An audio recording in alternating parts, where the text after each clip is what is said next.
Good afternoon, Cyber friends. This is Mitty Man coming at you from Walker's Music. We had another word for the day. We call this here the Tuesday evening edition, and we want to give God all the praise and honor, and all the glory belongs to Him. We thank Him for life, health, and strength because it could have been another way. And we also thank each and every one of the cyber friends. You know who you are. I just wanted to say to people, I just come. I need to go out in my studio a little while this evening and perhaps for Bible study because I got some stuff I need to try to do out there, get some things in order. But I just came and I was thinking about, matter of fact, I was listening to a couple of news reports today about Israel and about the Iranian threat and the Russia. You got people talking about Gog and Magog, which in my view on Gog and Magog is a little different from a lot of the masses, I should say. But I mean, I'm not saying who's right or wrong. Don't know that. I'm just saying that my view is a little bit different. Nevertheless, the Bible do speak of Gog and Magog, and I know that. But the time framing of it, in my opinion, I read something else, and I see where God is going to deal with that as well. People, let me tell you something. This is Holy Week, and the reason we say Holy Week is because of the fact that as of Sunday, which was Palm Sunday, that commemorates the time when Jesus came and made his triumphal entry into Jerusalem, riding on the donkey, and they spread palm branches before him as he rolled in, and they cried, Hosanna, Hosanna to the King. Blessed he that comes in the name of the Lord. And therefore, we call this week Holy, leading up to his death on the cross. And in other words, his burial and his resurrection, which will be what the Romans and the pagans call Easter. That's the holiday name that the pagans had. The Romans, it was Easter. But and if you go in the Bible, the word Easter is in the Bible. As a matter of fact, it was saying that after when Herod killed James, he sought to get Peter too. And he meant to kill Peter at Easter because it pleased the people. You can read that in the book of Acts. But nevertheless, as you know, that the angel freed Peter, and Peter was set free by the angel of the Lord. But what I'm saying, people, if everybody, I'm listening at the news. I'm looking at all the different things. In fact, I got to go out. One of the reasons why I need to go out in my studio because my camera out there, for some reason, I've lost the ability to record. And I know I've recorded out there. I've recorded one of my choirs out there, Pleasant Grove, and I've recorded their rehearsal and stuff. And so I need to go out there and check that out and see what went down out there by that. But let me go back. People, we do not have to worry about Israel.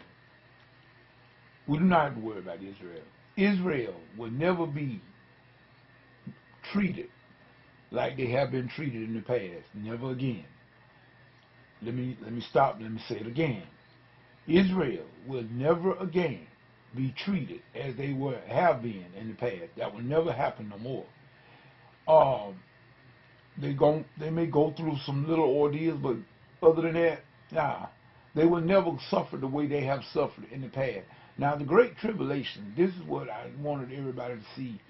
Jesus spoke of that Great Tribulation. He said, when you shall see the desolation of abomination spoken of, the abomination of desolation that's spoken of by the prophet Daniel, standing in the holy place, let them that be in Judea flee.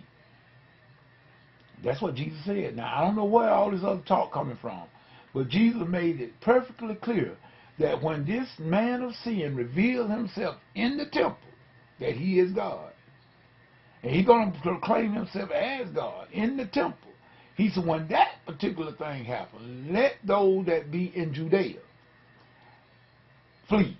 In other words, he says, from that point on, it will be great tribulation for the people. It have never again have been such a great tribulation, never will again will be after it.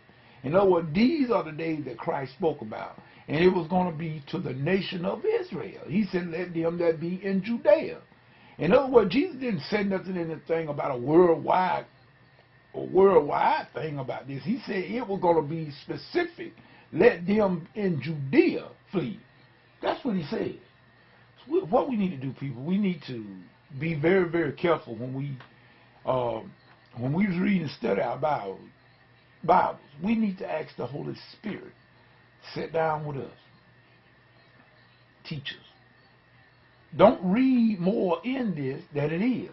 In other words, Jesus said, let them that be in Judea flee. In other words, the Antichrist is going to be furious with them. And you see, first of all, the Antichrist will never have dominion in Israel. He will never rule. He will never have absolute authority in Israel.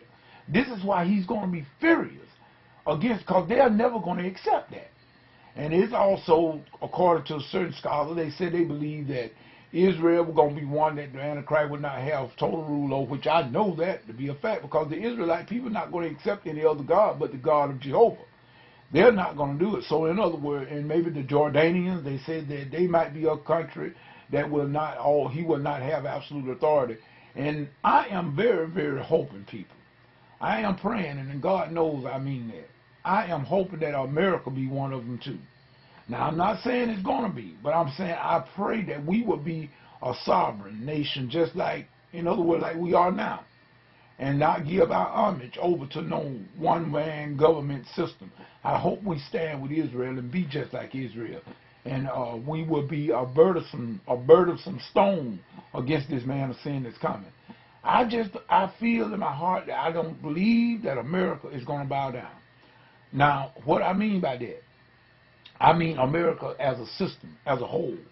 Because we got some people who immediately bow down just like that for a little bit more money. Those that are greedy for filthy lucre and whatnot and got their pleasures and stuff on their mind, and they don't care anything about God or about his ways and stuff, because we got those people living right now.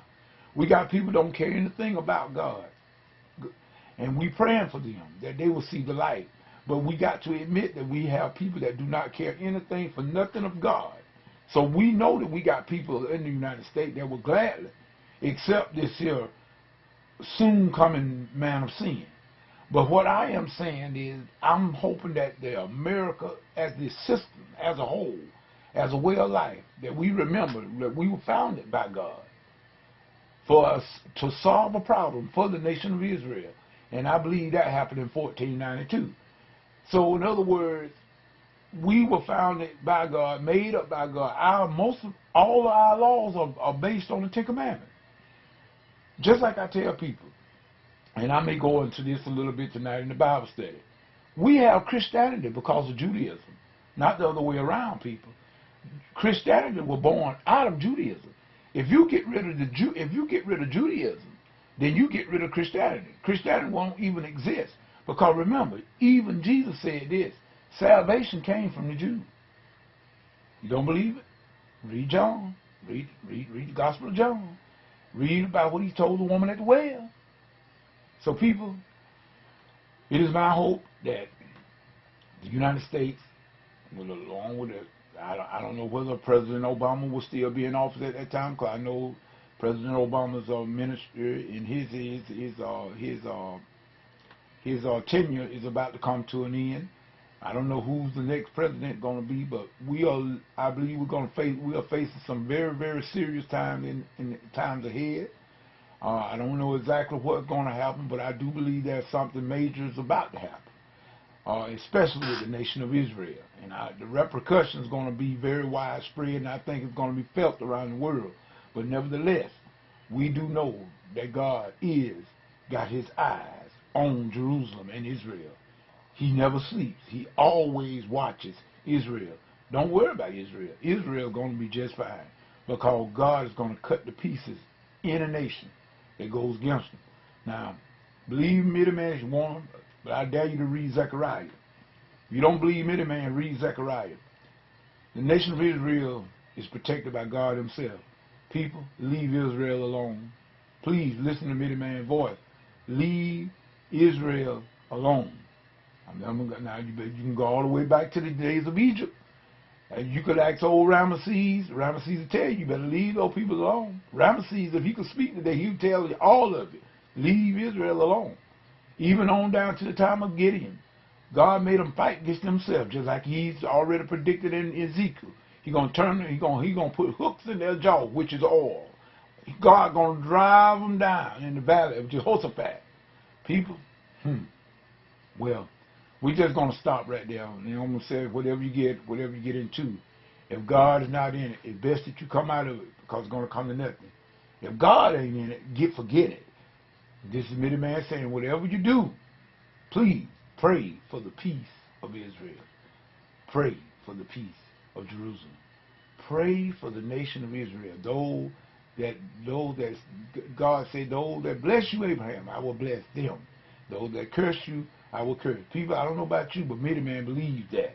I believe it with my whole heart. And whatever I can do to bless the nation of Israel, whether in word or deed, Mitty Man intends on doing just that. So with that being said, this is Mitty Man saying we hope we see some of you tonight at Bible study, if the Lord say so. As far as I'm concerned right now, as far as it sees, as far as I can see, we got thunderstorms in the forecast. I may have to cancel, but hopefully I'm going to try to do it if I can. If I have to cancel, it'll be at the very last moment when I just cannot help it.